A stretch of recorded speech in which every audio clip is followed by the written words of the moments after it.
반갑습니다. 우리 옆에 분과 함께 인사하겠습니다. 당신은 존귀한 사람입니다.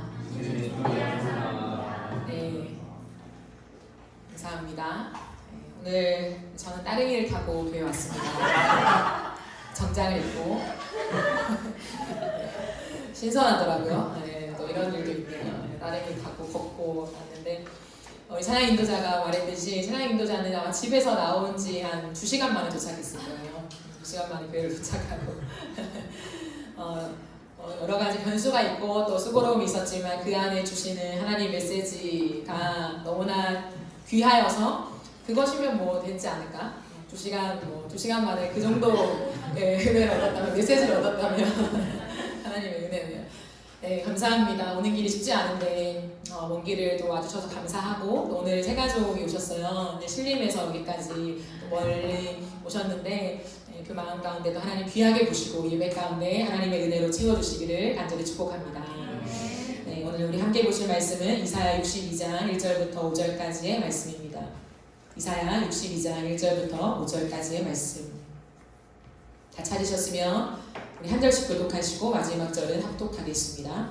나는 시온의 의가 빛같이 예루살렘의 구원이 횃불같이 나타나도록 시온을 위하여 잠잠하지 아니하며 예루살렘을 위하여 쉬지 아니할 것인지 이방 나라는 이제 우리를 그 왕이 다 내 영광을 볼 것이요 너는 여호와의 입으로 정하실 새 이름으로 일컬음이 될 것이며 너는 또 여호와의 손에 아름다운 관 내 하나님의 손에 왕관이 될 것이라. 다시는 너를 버림받은 자라 부르지 아니하며 다시는 내가 당한 자라 부르지 아니하고 오직 너를 흡시 바라하며 내 땅을 훌륭하라 하니 이는 여호와께서 너를 기뻐하실 것이며 내 땅이 그런 것처럼 될 것이며. 함께 읽겠습니다. 마치 청년이 처녀와 결혼함 같이 내 아들들이 너를 취하겠고 신랑이 신부를 기뻐함 같이 내 하나님이 너를 기뻐하시리라. 아멘. 오늘은 너는 헵시바라 라고 하는 제목으로 함께 하나님의 말씀을 나누도록 하겠습니다. 나에게 임한 하나님 나라 시리즈 마지막 시간입니다. 하나님 나라는 무엇일까요? 하나님 나라. 하나님 나라는 우리가 죽어서만 가는 천국의 개념이 아니라고 나누었습니다. 죽어서만 가는 그곳이 아니라 우리가 예수 그리스도를 믿는 그 믿음 안에서 계속해서 경험되어지는 실제이다라고 말씀을 드렸습니다. 우리는 불완전한 이 시대, 이 세상을 살아가지요. 그럼에도 불구하고 이곳에서 하나님의 나라를 누릴 수 있습니다. 여러분의 삶에 하나님 나라를 누리고 계십니까? 아멘. 네. 하나님 나라는 공간의 개념이 아니라 통치권의 개념이기 때문에 우리가 하나님 나라를 누릴 수 있는 거예요. 내가 어디에 있느냐에 대한 문제가 아니라 누구의 통치를 받느냐에 대한 내용인 것이죠. 내가 서 있는 삶의 모든 영역에서 나는 누구의 다스림을 받는가입니다. 교회 안에 있다고 해도 내가 내 마음대로 하거나 사람들의 마음대로 움직인다면 그 교회 안에서 하나님의 나라를 누릴 수가 없어요. 교회라고 해서 반드시 하나님의 나라를 누리는 것은 아니라는 거예요. 그러나 반대로 우리가 직장 안에 있더라도 직장 생활을 하더라도 그 속에서 내가 하나님의 통치를 받고 살아간다면 그곳이 하나님 나라가 될 수 있다라고 하는 거죠. 여기에서 통치와 다스림이라고 하는 개념을 우리가 한 번 더 확인할 필요가 있습니다. 어쩌면 통치, 다스림이라고 할 때 우리가 생각하는 이미지가 있을 수 있어요. 근데 하나님께서 창세기 1장부터 시작된 그 창조 내용에서도 그렇고 지금까지 동일하게 말씀하시는 하나님의 통치다라고 하는 것을 가장 비슷하게 말한다면 돌봄이라고 이해하시면 됩니다. 돌봄. 단순히 군림하는 것이 아니라는 거예요. 하나님은 창조주고 우리는 피조물이기 때문에 당신의 권한을 우리를 누르거나 우리를 통제하거나 억지로 끌고 가는 그런 군림하는 왕이 아니라는 거죠. 하나님은 우리를 돌보신다라고 하는 것입니다. 그러므로 누가 나를 돌보는가에 대한 이 이슈에 우리는 주목해야 합니다. 월급을 주는 회사가 나를 돌보는가? 아니면 그 회사까지도 나에게 허락하신 하나님이 내 삶을 돌보시는가? 여기에 대한 정확한 대답이 필요하다라고 하는 거죠. 우리가 날마다 나를 돌보는 주체가 누구인가를 고백하는 것이 진짜 믿음이라고 하는 거예요. 그러므로 하나님께서는 그런 우리에게 새 이름을 주십니다. 새 이름이라고 하는 것은 단순히 호칭의 변경이 아니에요.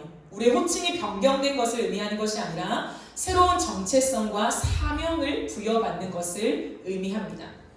우리가 숨쉬는 모든 순간에 내가 누구의 돌봄을 받고 살아가는지, 그리고 내가 무엇을 위해 살아야 할 존재인지를 기억하는 것입니다.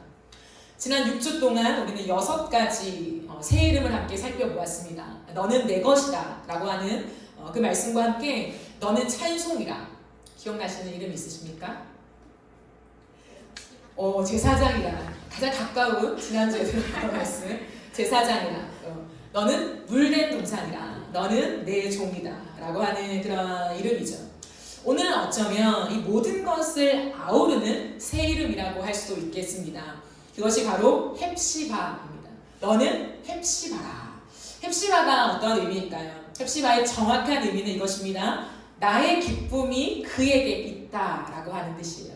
기쁨이라고도 하는데 정확한 의미는 나의 기쁨이 그에게 있다라고 하는 의미입니다. 오늘 보면 4절 말씀을 한번 보시겠습니다. 다시는 너를 버림받은 자라 부르지 아니하며 다시는 내 땅을 황무지라 부르지 아니하고 오직 너를 헵시바라 하며 내 땅을 뷸라라 하리니 이는 여호와께서 너를 기뻐하실 것이며 내 땅이 결혼한 것처럼 될 것입니다 라고 말씀합니다. 왜 헵시바라는 새 이름을 주셨을까요? 그것은 이전에는 헵시바가 아니었기 때문입니다. 이전에는 이스라엘 안에 하나님의 기쁨이 없었다는 것을 먼저 보여줍니다. 시온이라고 하는 별명도 있는데요. 이 시온은 지금까지 버림받은 자, 황무지였다라고 하는 것을 말씀하고 있습니다. 이것은 어떤 의미냐면 그들의 마음에 하나님이 없었다라고 하는 것이죠. 그들의 삶에 하나님이 없었다라고 하는 것입니다. 그럼에도 불구하고 하나님을 간절히 찾지 않는 그들의 삶을 보여주고 있죠. 내 마음대로 살아가는 거죠. 신앙의 형식을 유지하고 있지만 하나님의 임재를 상실해버린 삶을 지속하고 있는 것입니다. 그러니 무감각한 거예요. 하나님이 있으나 하나님이 없으나 내 삶에 큰 차이가 없는 거죠. 큰 변화가 없습니다. 하나님이 있으면 감사하고 없어도 적당히 내 힘으로 살 수 있고 이러한 삶을 보여주는 것이 이스라엘의 삶이었고, 근데 하나님은 무엇이라 말하냐면 그 모습은 버림받은 자의 모습이다 라고 얘기하는 거예요. 내 힘으로 내가 잘 살고 있는 것 같지만 하나님 눈에 보시기에는 우리의 삶과 우리의 모든 땅이 황무지와 같다라고 말씀하고 있는 것이죠. 어제 우리가 이전할 교회에 가서 새롭게 청소도 하고 페인트 칠도 하고 그런 시간들을 가졌습니다. 바깥에 텃밭 공간이 있었잖아요. 그 텃밭 공간이 아주 오랜 시간 동안에 좀 버려진 쓸모없는 땅으로 두고 있었습니다. 그러니까 관리하는 사람이 없으니까 엉망진창이 되었죠. 근데 어제 그 건물을 관리하시는 분이 저에게 그러시더라고요. 텃밭 공간을 바꾸셔도 되는데 여기에 지금까지 잡초가 엄청 많이 자랐대요. 그분이 그 잡초약을 뿌려서 이 정도다라고 하시더라고요. 그리고 벽을 보여주시면서 넝쿨이 엄청 나더라고요. 그래서 이게 조금 더 심하면 창문까지 다 가린대요. 저희 1층 창문까지 다 가릴 정도로 어마어마하게 넝쿨이 생긴다라고 말씀을 하시더라고요. 저는 그 모습을 보면서 마치 하나님의 돌봄이 없는 우리의 삶과 같다라고 하는 생각을 하게 되었습니다. 제가 이미 말씀을 어느 정도 준비했던 때여가지고 이 말씀과 그 모습이 이렇게 연결되는 거예요. 그러면서 하나님의 돌봄이 없는 삶이 그런 모습이구나라는 생각을 하게 되었습니다. 그렇죠. 하나님 없는 우리의 삶은 황무지와 같다라고 하는 거예요. 황무지는 손을 대어서 거두지 않고 그냥 내버려둘 상태를 의미하죠. 거칠어진 땅을 의미합니다. 황무지라고 해서 아무것도 없는 것이 아니에요. 아무것도 없다면 오히려 깨끗하죠. 비어 있으니까. 그런데 이 황무지는 잡초가 무성하다는 거예요. 나뭇가지도 있고 넝쿨도 있지만 황무지에는 무엇이 없을까요? 생명력이 없다는 거예요. 그렇기 때문에 죽은 땅이다 라고 하죠. 우리는 죄로 인해 버려진 존재였습니다. 여기에 대한 인지가 있어야 하죠. 우리가 하나님의 돌봄 없이 내 힘으로 잘 산다라고 생각했던 모든 인생의 걸음들이 황무지와 같다. 내가 쌓아두고 있는 모든 것이 잡초일 뿐이다 라고 하는 그 깨달음이 우리의 인생 속에 있어야 합니다. 내가 하나님 앞에서 하나님을 믿지만 그 형식만 유지한 채 내 삶에서 하나님의 그 통치와 돌봄을 직접적으로 받지 않는다면 우리의 삶에는 넝쿨만 가득해서 생명력을 상실해 버리죠. 그렇기 때문에 나를 위해서 다른 사람을 이용하고 짓밟는 이 세상의 방식을 따라갈 수밖에 없는 것입니다. 그래서 다시 한번 우리는 기억해야 되는 것이 그런 버려진 우리를, 황무지와 같이 버려진 우리의 삶을 누가 사셨습니까? 예수 그리스도께서 사셨다라고 하는 거예요. 예수 그리스도의 핏값을 지불하시면서 우리를 속량했음을 주님은 우리에게 말씀하고 계십니다. 그리고 주님께서는 내가 너의 삶을 이제 살 건데, 황무지와 같이 잡초가 무성하며 나뭇가지와 필요없는 넝쿨들이 가득한 너의 삶을 이제 내가 살 것인데 그 사는 값으로 당신의 생명과 삶을 지불하셨음을 의미합니다. 단순히 나는 창조주니까 너의 삶을 이제 살 거야 라고 하는 것이 아니라 예수님께서 자신의 모든 삶을 다 바쳐서 우리의 삶을 사셨다라고 말씀하고 있다라고 하는 거죠. 우리가 암송하고 있는 이사야 53장 6절 말씀을 기억하십니까? 맞습니다. 태연이가 바로 나오네요. 약간 버튼처럼 띵 이제 눌리면 우리는 양 같아서. 이것이 암송의 효과입니다. 여러분 암송을 하십시오. 저희가 53장 암송을 다 했는데요. 53장 6절 말씀을 암송해 볼까요? 시작. 우리는 다 양 같아서 그릇 행하여 각기 제 길로 갔거늘 여호와께서는 우리 모두의 죄악을 그에게 담당시키셨도다. 네, 너무나 잘하십니다. 네. 그렇죠? 우리는 다 양 같아서 그릇 행하여 각기 제 길로 갔다. 황무지인지도 모른 채 잡초가 무성해도 그 잡초를 환영하면서 무언가 있잖아 라고 생각하며 걸어갔던 그 삶이지만 우리가 제 길로 걸어가는 삶을 놔두지 아니하시고 주님께서 우리를 거두시면서 그리스도께서 우리의 모든 죄를 담당하심을 주님 말씀하시죠.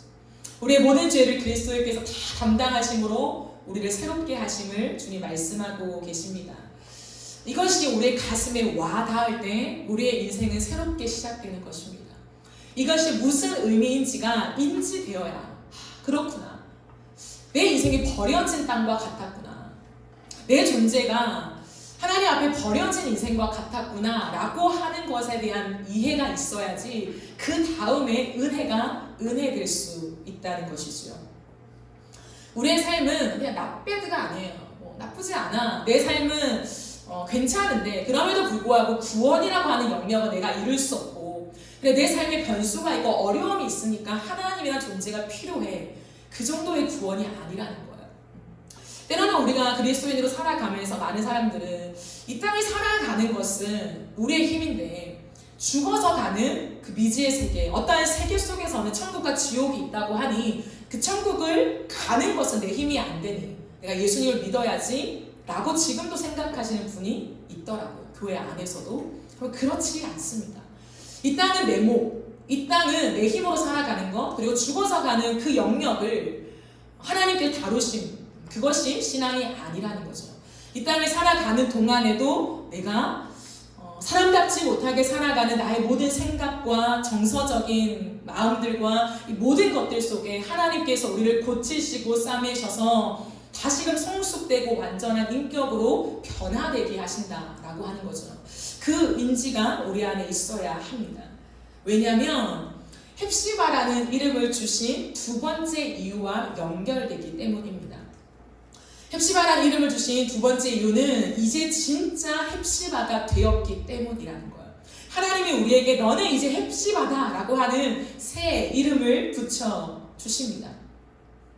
어제 버려진 텃밭 공간을요, 우리 농부 태연이가 열심히 갈아서 쓸만한 공간으로 만들었죠. 그 순식간에 그래도 쓸만한 공간, 뭐라도 할 수 있겠다라고 하는 그 공간을 보여주었습니다. 공간을 살리는 거죠.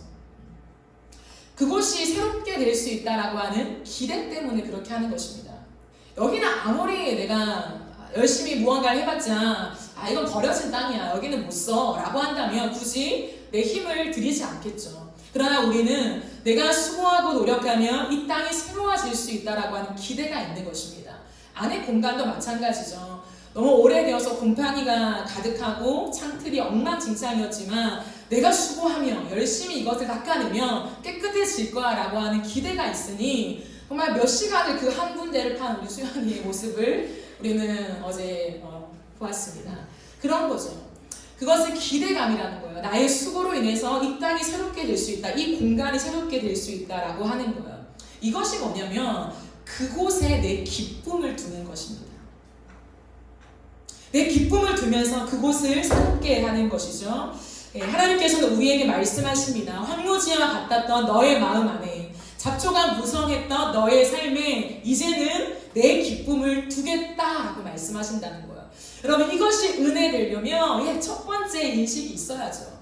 내가 황무지도 아닌데 내가 잡초가 무성한 것도 아닌데 그걸 부인하면요 헵시바의 기쁨이 내 안에 담기지 않아요.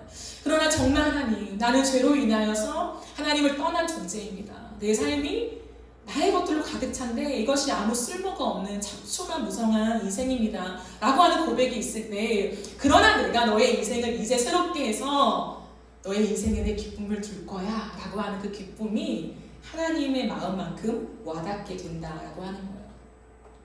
그러면 하나님께서는요 이 헵시바와 함께 뷸라라고 하는 이름을 주십니다. 이 뷸라는 뭐냐면 땅에 대한 이름이거든요. 예루살렘 하나님께서 말씀하신 이스라엘 땅이 뷸라로 바뀌어지게 될 것이다 라고 하는 이름이에요. 근데 이 뷸라는 뭐냐면 결혼한 여인이라고 하는 뜻입니다. 즉 너의 삶이 이제는 결혼한 여인과 같게 하겠다라고 하는 의미죠. 이 의미는 무엇이냐면 이제 그곳에 신랑의 사랑이 꽃피게 하겠다는 의미입니다. 잡초가 무성하고 나뭇가지와 넝쿨만 있는 그 황무지에 신랑의 사랑이 꽃피게 하겠다라고 하는 하나님의 의지입니다.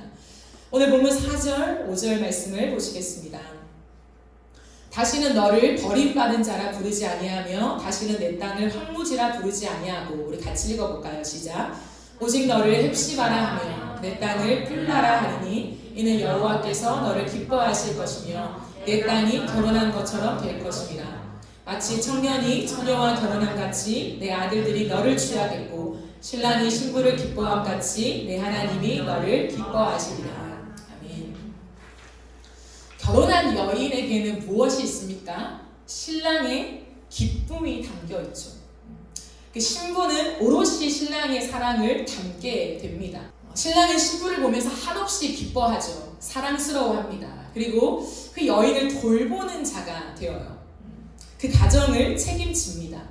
자신의 모든 수고를 다하여 가정을 돌보죠. 그리고 가정을 먹이는 일을 합니다. 이것이 신랑의 기쁨이라고 할 수 있습니다. 그 사랑으로 신부와 가정은 아름답게 꾸며지죠. 하나님께서 오늘 이 말씀을 준비할 때 저에게 한 키워드를 주셨어요. 그 키워드가 뭐냐면 세단장입니다. 세단장.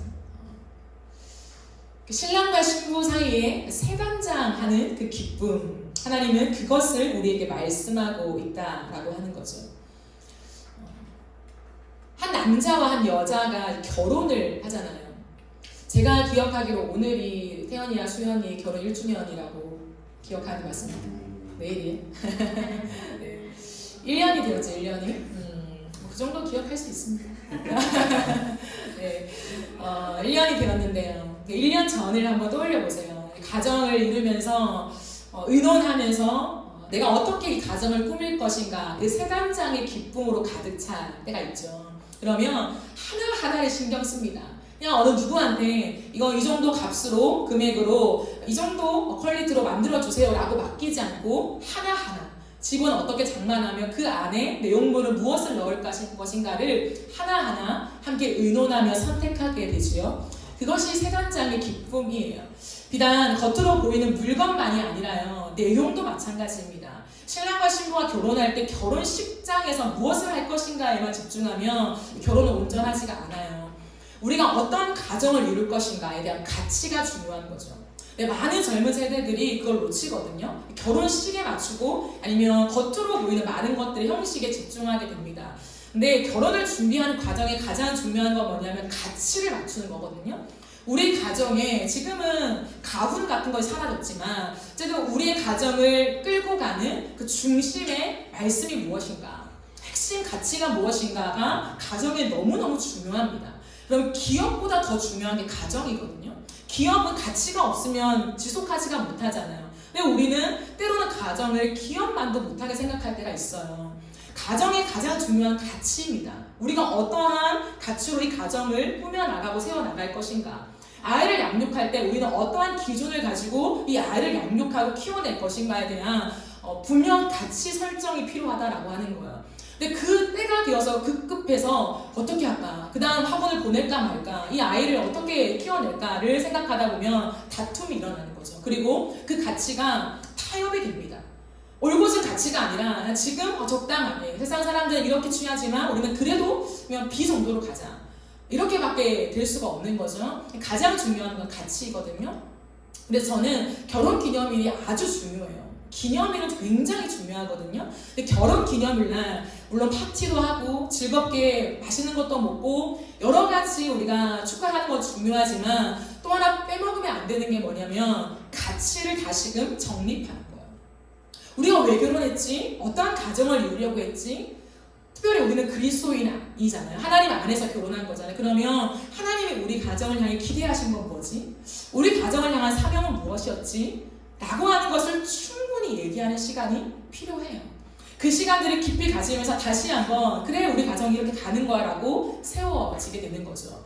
마찬가지입니다. 하나님께서 우리에게 지금 원하시는 게 뭐냐면 세단장이라고 하는 거예요. 내가 너에게 이제 내 기쁨을 줄 것인데 너의 삶을 새롭게 할 거다라고 하는 하나님의 선언이 우리에게 있는 것입니다. 여러분, 그럴 때에 가장 중요한 것이 무엇일까요?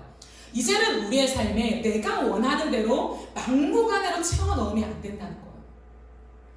이전에는 나 혼자의 삶이었잖아요. 혼자 살 때는 내가 필요한 거 그거 사서 놔두면 되고 필요 없는 거 버려도 되고 내 삶에 내가 내 질서를 만들어 놓습니다. 그러나 가정을 이루면 두 사람이 함께 끝없이 의논을 하고 소통을 하고 함께 결정하는 것이 가정의 가장 중요한 거예요.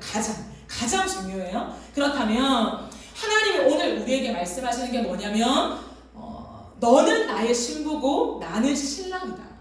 너의 인생 안에 이제 내 기쁨을 담겠다라고 말씀하실 때는 그 세단장은 하나님과 철저하게 의논을 거쳐서 우리의 삶을 세팅해 나가는 것입니다. 이전엔 내 맘대로 해서 황무지였어요. 잡초가 무성했습니다. 근데 이제는 끝내겠다. 과거는 끝났다. 내가 너의 인생을 새롭게 하겠다라고 하시면서 말씀하시는 것은 나의 기쁨이 너의 삶에 담기게 하기 위하여서 우리 함께 같이 의논하자라고 하는 거예요. 그러므로 우리가 하나님 앞에서 내가 할 수 있지만 때로는 멈추고 기도하며 그리고 한 걸음 한 걸음 걸어가면서도 하나님, 이것이 하나님의 기쁨이 맞아요. 하나님, 내 삶에 혹시나 하나님의 기쁨이 아닌 것들이 놓아져 있진 않습니까? 라고 하는 물음을 지속해 가야 한다는 거예요. 그리고 우리 안에 마땅히 내가 결정해서 내가 원하는 것들을 이제는 내 삶에 막 우겨넣고 싶은 것이 아니라 하나님 원하시는 게 뭘까? 하나님은 내 삶에 뭘 두고 싶으실까? 하나님은 나의 24시간 시간 속에 하나님 무엇을 담아내고 싶으실까? 나의 이 시즌 속에 하나님 무엇을 원하실까? 새롭게 내가 가길 원하는 게 무엇일까? 그 하나님을 향한 궁금증이 생겨나게 되는 거죠. 그것이 세단장의 의미입니다. 저도 이번에 교회를 이전하면서 작은 평수이지만 그 평수 안에 어떠한 색깔로 할 것인지, 무엇을 놓을 것인지, 작으면 작을수록 무엇을 뺄 건가도 중요하잖아요. 무엇을 뺄 것인지 그게 우선순위가 정렬되는 거거든요. 그 시간들을 통하여 끝없이 주님께 물었습니다. 하나님, 어떻게 할까요? 이건 어떻게 할까요? 이거는 이 정도의 금액인데 하나님, 제가 할까요 말까요? 이것은 단순히 뭔가 내가 결정할 수 있는 그런 기준이 없고 아무것도 모르는 어린 아이여서 하나님께 묻는 것이 아니라요, 함께 꾸민다는 거예요. 이 공간은 나의 공간이 아니라 이너프의 공간이 아니라 하나님의 공간이잖아요. 우리가 함께 가는, 그렇기 때문에 하나하나를 물으며 그 기쁨을 공유하는 것입니다. 그런데 여러분, 하나님께서 우리에게 나의 기쁨이 너에게 있다, 이게 왜 가능할까요?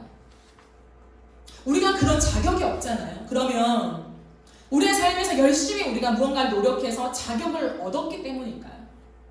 그게 아니라는 거예요. 우리의 삶은 여전히 지금도 황무지고 우리 편에서는 하나님의 기쁨이 될 수 있는 그 어떤 근거도 없다는 거예요. 근데 어찌하여 이게 가능하냐는 거예요. 헵시바라는 이름이 나에게 어떻게 가능하냐는 거예요. 그것은 하나님께서 우리의 인생 속에 쉬지 않고 일하시기 때문이라는 거예요. 하나님께서 우리의 인생 속에 잊지 않으시는 무엇이 있는데 그것은 바로 사랑이라고 하는 거예요. 하나님께서 무엇을 고대하시고 기대하실까요? 에덴의 회복입니다. 우리 하나님의 변하지 않는 꿈이 있어요. 우리를 바라보시면서 하나님이 놓치지 않는 꿈이 있습니다. 그것이 뭐냐면 에덴의 회복이라는 거예요. 하나님은 그것을 위해 잠잠하지 않는다. 나는 쉬지 않고 일한다라고 말한다는 거예요. 너의 삶에 에덴의 회복이 있기 위하여서 나는 오늘도 쉬지 않고 너의 인생 속에 일한다라고 말씀하시는 거죠. 그리고 그것이 예수 그리스도의 십자가 사건으로 성취가 됩니다. 하나님의 열심은 그 아들을 내어주기까지 희생한 사랑, 생명을 주기까지 그 골고다 십자가를 오른 그 사랑으로 성취되고 있다는 거예요. 그리고 오늘날 우리에게 성령을 주시면서 하나님의 영을 우리에게 부어주시면서 내가 너를 건지마. 이 인생 속에 유리하고 방황하며 세상의 것들을 따라가고 있는 우리의 삶에 내가 너를 건지겠다. 내가 나의 열심으로 너의 인생을 되돌리겠다라고 말씀하신다라고 하는 거예요. 그 주님의 열심이 오늘 우리를 낚아채시는 거예요. 그 하나님의 사랑에 눈먼 그 주님의 말도 안 되는 사랑이 오늘도 우리의 인생을 돌이키게 만드신다라고 하는 거예요. 그러기에 하나님께서는 그 말씀을 1절부터 3절까지 하십니다. 우리 확인해 볼까요? 나는 시온의 의가 빛같이 예루살렘의 구원이 횃불같이 나타나도록 시온을 위하여 잠잠하지 아니하며 예루살렘을 위하여 쉬지 아니할 것인지 이방 나라들이 내 공의를 묻 왕이 다 내 영광을 볼 것이요 너는 여호와의 입으로 정하실 새 이름으로 일컬음이 될 것이며 너는 또 여호와의 손의 아름다운 관 내 하나님의 손의 왕관이 될 것이다 라고 얘기하십니다. 왜 하나님께서 내가 너를 위하여 잠잠하지 않고 쉬지 않고 일한다 라고 말씀하시며 그 새 이름을 주신 존재에게 여호와의 손에 아름다운 관이 있고 여호와의 손에 왕관이 된다라고 말씀하실까요? 너무 귀해서 보배와 같다라고 하는 의미예요. 여러분 우리는 아주 귀한 것이 있으면 손에 두죠. 이 손에 두고 계속 쳐다보며 만지작 거립니다. 우리의 손 위에 얹어져 있는 것은 가치라고 하는 거예요. 하나님이 그 왕관, 우리의 인생을 새롭게 하신 그 왕관, 우리의 머리에 이제는 먼지가 아니라 모든 것을 씻겨내주고 왕관을 씌우시는데 그냥 너의 머리에 왕관을 씌워줬어 라고 표현하시지 않고 그 왕관이 내 손에 있다라고 말씀하시는 건 뭐냐면 너가 내 눈에 보배롭다 라고 하는 거예요. 이제 너의 머리 위에 왕관을 쓴 그 모습이 나에게 너무나 큰 가치다 라고 하는 것을 주님이 상징적으로 말씀하고 있다라고 하는 거죠. 하나님은 우리의 인생을 회복시키기를 원하십니다. 그리고 그 회복은 에덴의 회복인데 친밀한 사귐으로의 회복이에요. 이것을 우리는 놓치면 안 됩니다. 사람과의 관계에서도 가장 중요한 게 사랑이잖아요. 사랑을 놓치면 추해져요. 부부가 가장 추해지는 게 사랑이 빠졌을 때예요. 의무감만 남아있을 때, 법만 남아있을 때, 책임감만 남아있을 때 가장 추해지죠. 싸우게 되고 한 아이의 생명, 너무 귀한 생명인데 이 생명을 가지고 누가 돌볼 것인가를 다투고 돈이 개입되어지고 너무나 추하게 되는 거잖아요. 우리의 모습도 똑같다는 거죠. 사랑이 가장 큰 가치인데 사랑이 빠지면 추해지는 거죠. 하나님과 거래 관계가 되고 하나님 그럼 이건 어떻게 해요? 하나님 이 부분의 지분은 어떻게 나눌 건데요? 하나님의 목과 내 몫을 어떻게 나눌 건데요? 우리 하나님과의 관계에서 이렇게 가는 거죠. 아름답지가 않은 거죠. 하나님은 나는 그걸 원하지 않는다. 너의 삶에 그걸 따지고 싶지 않다. 나는 에덴의 회복을 원한다. 에덴은 무엇일까요? 다 주신 거잖아요. 하나님이 우리에게 모든 걸 다 주신 거잖아요. 딱 한 가지, 내 품 안에 있어라 이거예요. 야, 내가 창조주니까 너는 결국에 굴복해야지. 선악과를 따먹지 않으면서 내 앞에 굴복해.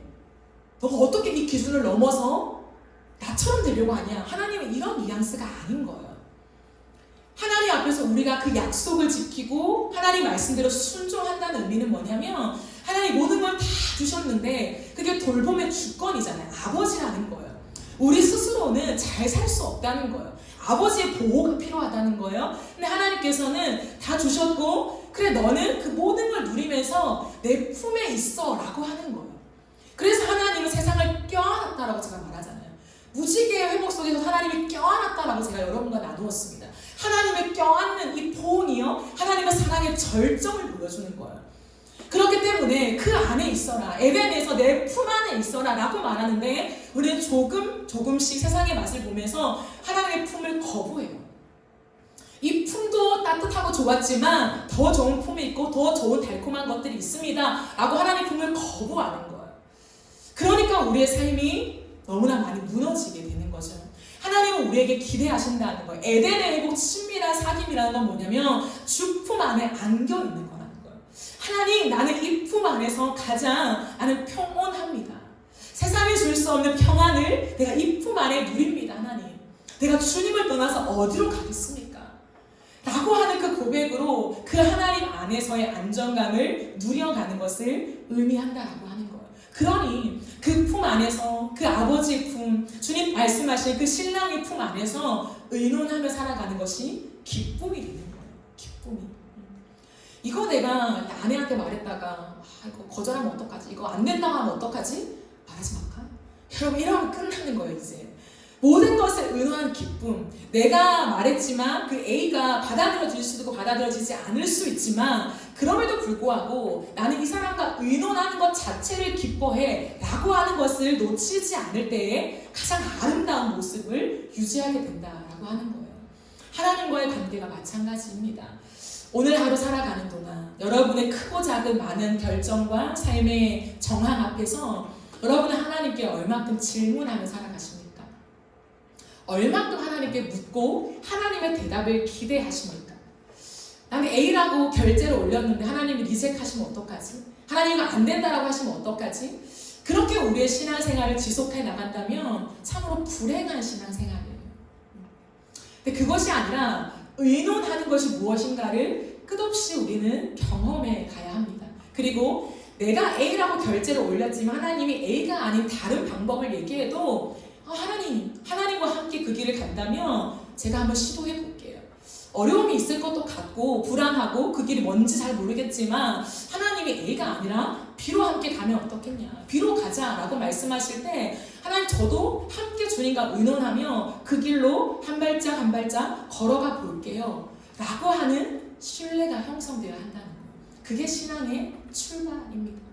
하나님은 오늘 우리에게 우리의 과거의 어떠한 신앙의 경험, 어떠한 실패, 어떠한 과정들이 있었는지 모르겠지만 다시 시작하기를 원하세요. 또다시 시작하기를 원하시는데 이제는 우리의 삶에 단장을 하겠다. 이제 정말 실제로 하나하나 우리의 삶에 그 살림살이를 들여놓겠다라고 말씀하십니다. 그 말씀에 여러분이 하나님의 사랑을 느낄 수 있으면 좋을 것 같습니다. 마지막으로요, 하나님이 그 친밀한 사귐을 고집하시는 또 하나의 이유가 있습니다. 그것은요, 하나님과 우리의 친밀한 사귐을 통하여 온 열방이 그 사귐 안으로 들어오게 하시기 위함입니다. 하나님과 꽁냥꽁냥 우리가 살아가는 그 삶, 안 될 것 같지만 되는 그 삶, 불행할 것 같지만 아니 훨씬 더 행복한 삶, 무언가 사로잡혀 있는 통제받는 인생 같지만 그것이 훨씬 더 자유로운 삶, 이것이 하나님을 믿는 자의 모습이야 라고 하는 걸 보여주면서 세상의 많은 사람들로 하여금 그거 어떻게 살아가는 거야? 그게 가능해? 이 세상 속에 자유함이 가능하다고? 이 세상 속에 우리의 계획을 완전히 이루고 성취하지 못해도 우리의 인생에 좋은 것이 허락되는 것이 그게 맞다고? 라고 하는 호기심을 주면서 많은 사람들이 하나님을 궁금해하는 삶으로 이끌기를 기대하신다라고 하는 거예요. 그래서 하나님의 꿈은 언제나 우리를 통한 열방에 있습니다. 우리가 하나님과의 사귐과 그 사랑이 무엇인가를 보여주어야 많은 사람들이 하나님의 사랑 안으로 들어오게 되어 있어요. 여러분, 사람들은요, 성경을 읽지 않습니다. 사람들은 우리의 삶을 읽습니다. 사람들은 하나님의 얼굴을 보지 못합니다. 그러나 우리의 얼굴을 봅니다. 하나님의 소리를 듣지 못하죠. 그러나 우리의 언어를 듣습니다. 그 속에서 하나님을 보게 되는 거죠. 우리가 오늘도 선택하는 말과 생각과 선택과 삶의 방식과 이 모든 것 속에 하나님을 보여준다면 수많은 사람들이 우리의 인생 속에 함께하고 계시는 하나님을 보게 된다라고 하는 거예요. 여러분, 이게 헵시바의 삶입니다. 나의 기쁨을 너에게 두면서 많은 사람들이 우리의 삶을 보면서 하나님, 우리를 기뻐하시고 사랑하시는 하나님을 보게 되는 것이죠. 이것이 하나님의 나라를 누리는 것입니다. 하나님이 나를 얼만큼 사랑하시는지가 가슴에 와닿고 삶에 와닿게 이제 걸어가지는 것 말이죠. 네. 하나님의 최종 목적은 사랑이에요. 그러므로 우리가 다시 한번 하나님을 생각해 보실 때에 여러분의 가슴에 설렘이 있으십니까? 우리가 하는 모든 신앙의 생활과 이 경건 생활 속에서 하나님 앞에 가슴 뛰는 설렘이 있으십니까? 하나님 앞에 기대하는 바가 있으십니까? 그것을 계속 찾아내야 돼요. 하나님 앞에서 나의 잡초와 같은 이 마음들을 기경하면서 하나님 앞에 그 사랑의 밭을 갈구는 기쁨을 허락해 달라고 요청하며 우리의 삶을 바라보아야 해요. 예배를 드릴 때도 마찬가지고요. 정말 그 사랑이 있는가? 내가 하나님 앞에 그 절절한 마음의 눈물과 고백이 있는가에 대한 것들을 우리는 끝없이 점검해야 합니다. 그래서 여러분 이렇게 기도하세요. 하나님 앞에. 하나님, 하나님과 어떻게 새 단장을 할까요? 하나님, 내 삶을 어떻게 새 단장할까요? 그 기도를 꼭 드리세요. 하나님, 버려야 될 것이 있습니까? 하나님 알려주세요. 하나님, 들여놓길 원하는 것이 있습니까? 알려주세요. 하나님의 마음이 느껴져야 우리가 그렇게 할 수 있잖아요. 그래서 하나님 그 삶을 구체적으로 알려주세요. 그래서 하나님과 함께 다시금 내 삶을 새 단장하길 원합니다. 그 기도가 이번 한 주를 살아가는 동안에 저와 여러분의 기도가 되어지기를 바랍니다. 왜냐하면 오늘 저희가 길어서 제가 뒷부분을 읽지 않았지만 그 뒷부분의 핵심 단어를 하나 말하자면 기도거든요. 기도. 하나님이 이 모든 걸 이루시지만 하나님은 아니 기도하는 자를 통해 내가 이룬다라고 말씀하십니다. 우리의 기도를 통해서 하나님이 그대로 이루신다 말씀하시는 거예요. 하나님 알아서 하세요. 비워드릴게요. 내 삶 알아서 하나 채워놓으세요가 아니라 하나하나 이제 하나님께 기도하면서 그 기도대로 응답하시겠다는 거예요. 우리의 말 한마디를 타면서 하나님과 함께 의논하며 우리의 삶을 채워놓는 그 기쁨. 아, 살아계시는구나. 내 기도를 들으시는구나. 응답하시는구나. 내 신음소리도 하나님은 대답하시는구나 라고 하는 재미가 있어야 돼요. 기쁨이 있어야 돼요. 그것과 함께 우리의 삶이 새롭게 될 것이다 라고 주님 말씀하십니다. 하나님 원하시는 건 기쁨이에요. 신앙생활에 기쁨이 있어라. 기쁨이 있어라. 그 기쁨은 통하는 거예요. 하나님과 내 마음이 통하는 거예요. 그리고 무언가 육의 음성으로 관광광 말씀하시는 게 아니어도 하나님 나에게 이렇게 말씀하시네? 하나님 지금 이거 나에게 말 요구하시네? 이런 사랑의 고백을 하시네? 이게 들려줘요. 우리 영으로. 그걸 느껴야 신앙생활에 기쁨이 있습니다. 말씀을 정리하겠습니다. 하나님은 오늘 우리에게 새 이름을 주십니다. 너는 헵시바. 내가 이제는 너의 삶에 너의 안에 내 기쁨을 두겠다라고 말씀하십니다. 하나님을 떠나서 황무지와 같았던 우리의 삶을 이제는 다시금 개관하시면서 내가 너와 함께 할 것이다. 너의 삶의 잡초를 제거하고 새롭게 할 것이다. 새 단장하자. 신랑과 신부의 사랑처럼 다시 우리의 사랑의 꽃이 피게 하자. 에덴으로 너를 초대하라. 에덴 동산의 기쁨 속에 친밀한 사귐 속으로 들어와라. 내 품 안으로 들어와라. 그리고 함께 의논하며 살아가자. 하루하루 한 걸음 한 걸음 어떻게 순호와 살아갈 것인지 나와 함께 의논하며 너의 삶에 나의 기쁨이 지속되도록 우리 그렇게 함께 살아가자. 그래서 너의 삶과 너의 얼굴을 통하여 너의 언어를 통하여 세상을 보게 되는 것이 아니라 나 여호와 하나님을 보게 되는 그 은혜를 함께 걸어가자. 온 열방이 내 사랑 안으로 들어오기를 나는 오늘도 기다린다. 여러분 이 음성이 저와 여러분에게 들림으로 새 단장에 아멘하며 그 길에 다시금 걷게 되는 은혜가 저와 여러분에게 있기를 간절히 바라고 소망합니다. 우리 함께 찬양하고 기도합시다.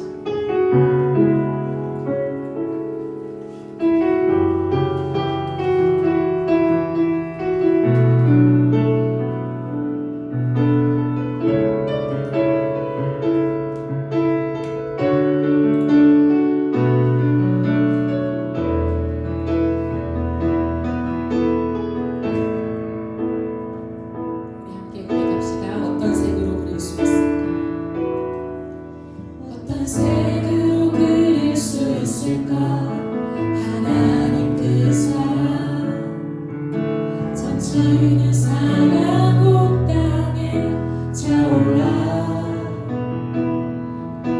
에덴의 복이 되었네 수만 가지 색채로 넘쳐나는 저 나무와 찬란한 빛 어떤 말들을 담을 수 있을까 어떤 말들을 담을 수 있을까 하나님 그 사랑 하나님 그 사랑 참 사랑이신 하나님 형상 따라 당신과 내가 되었네 풍성한 사랑으로 그분의 작품 주의 시로 사랑 그는 사랑 사랑에서 사랑으로 사랑에서 사랑으로 그는 사랑 끊임없이 기다리시는 끊임없이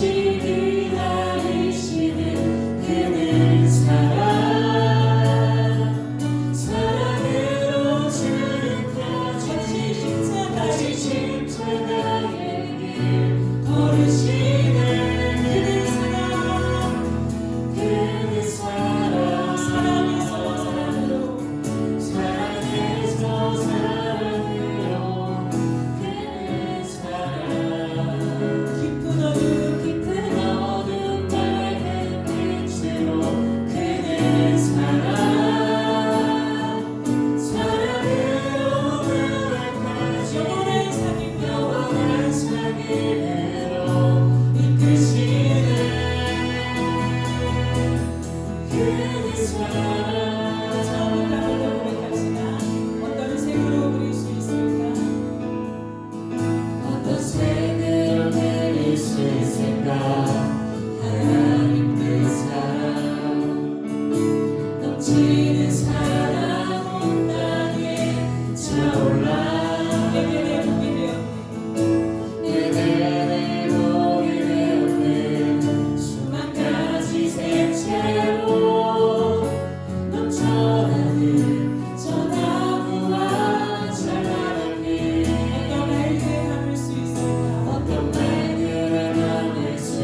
수밖에 없다는 거죠. 하나님 우리에게 원하시는 것은 다른 어떤 것이 아니라 사랑이다.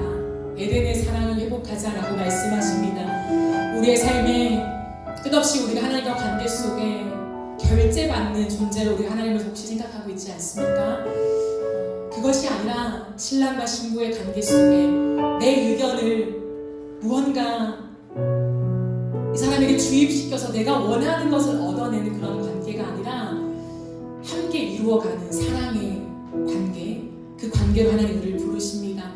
우리의 삶에 잡초가 있는 모습이 있지 않습니까? 여전히 넝쿨이 가득한 모습들이 있지 않습니까? 우리의 모습들을 하나님 앞에 고백하며 나아가십시다. 하나님 다시 돌이키길 원해요. 그리스도의 십자가의 그 거친 십자가의 길로서 하나님과의 관계를 다시 회복하시고 우리에게 새 단장을 선포하신 주님, 헵시바를 선포하신 주님, 그 선포와 함께 내가 주님께 돌아갑니다. 내 인생을 이제 내 삶을 다시금 새 단장하여 주십시오. 하나님 기뻐하시는 것들로 내 삶에 담아 주시옵소서. 우리 자 주여 한번 외치며 기도하며 나가시겠습니다. 주여.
우리에게 이곳을 대관해 주신 우리 세진 사장님과 모든 예당교회를 축복하며 기도했으면 좋겠습니다. 또한 하나님께서 우리를 이제 옮기시는데 하나님 너무 감사해요. 새 단장하겠습니다.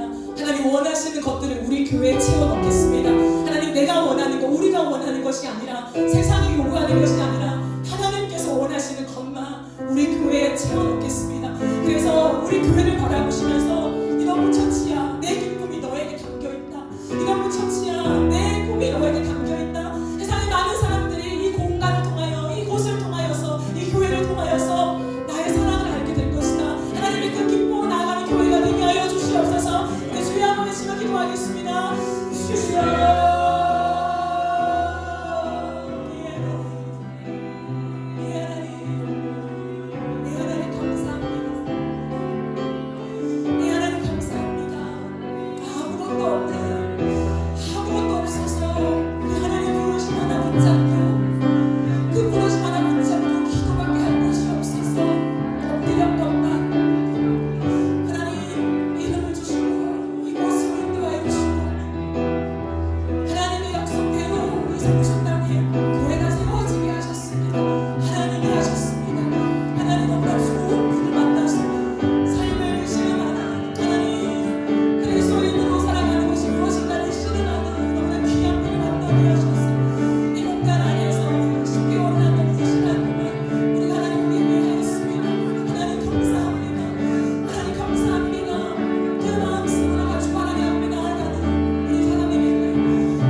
우리를 사랑하시되 끝까지 사랑하신 하나님, 우리를 사랑하시되 그 사랑이 전 전부이신 하나님, 그 사랑의 하나님, 우리를 너무 원하신 하나님, 죽기까지 우리와의 교제를 끊을 수 없다라고 말씀하신 그 주님의 열심이 마침내 우리를 돌이키시네요.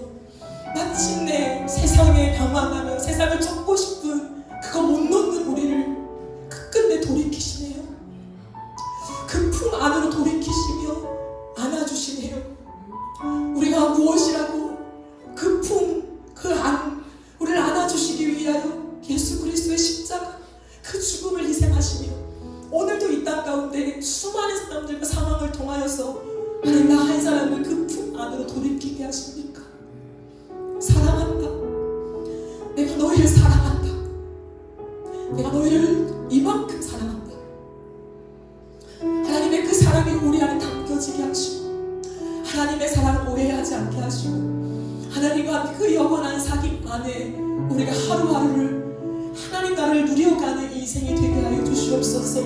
신랑과 신부의 사랑을 아니야, 그 친밀한 사랑을 아니야, 사랑이 전부인 하나님 그 신혼의 사랑을 아느냐, 그 사랑으로 우리를 부르신 하나님, 우리가 주님과 함께 그 길을 걷겠습니다. 하나님께 결제받는 인생이 아니라 두려워하며 하나님의 그 말을 벌벌 떨며 이루려고 하는 것이 아니라 그 사랑 안에 함께 걷기를 원하시는 그 주님의 마음을 알고 하나님 실수해도 때로 넘어져도 하나님과 의논하며 우리의 인생을 걸어가겠습니다.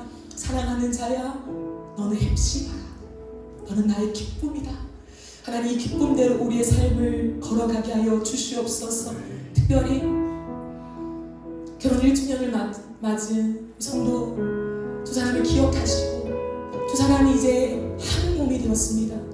이 1주년을 기념하면서 하나님 앞에 다시 한번 가정으로 만드신 주님을 찬양하게 하시고 그 가정이 하나님의 뜻이 이루어지는 가정, 세상의 많은 사람들에게 하나님을 보여주는 가정 될 수 있도록 축복하여 주시옵소서. 하는 모든 걸음마다 잘 되게 하시고 부부의 모든 결정 가운데 하나님과 함께 의논하며 삼각형 구도로 그 가정을 잘 세워갈 수 있도록 축복하여 주시옵소서. 하나님 앞에 뜻을 정하며 새로운 길을 위하여 기도하는 자들이 있습니다. 주여 세단장 시켜주셔서 어떤 길로 걸어가야 될지 어떤 일을 해야 될지 너무 중요한데 주님 우리의 길을 인도하여 주시옵소서. 그 걸음걸음마다 손대는 일마다 주의 영광이 드러나게 하시고 주님의 뜻이 이루어지는 복된 삶이 될 수 있도록 그 걸음을 친히 인도하여 주시옵소서. 하나님 이곳 가운데 배려해 주신 사장님과 예담교회에 축복하여 주시고 앞으로의 모든 여정 속에 잘 되게 하시고 수많은 영혼들이 예담교회를 통하여서 주께 돌아오는 하나님 그 역사가 이루어지게 하여 주시옵소서. 또한 우리를 이제 이전시키십니다. 새로운 곳에서 우리가 공간을 지금 새롭게 단장하는데 공간과 함께 우리의 마음과 우리의 내용들을 잘 단장하여서 주의 기쁨만이 우리 교회에 담길 수 있도록 주님 역사하여 주시옵소서. 감사드리며 예수님의 이름으로 기도드립니다. 아멘.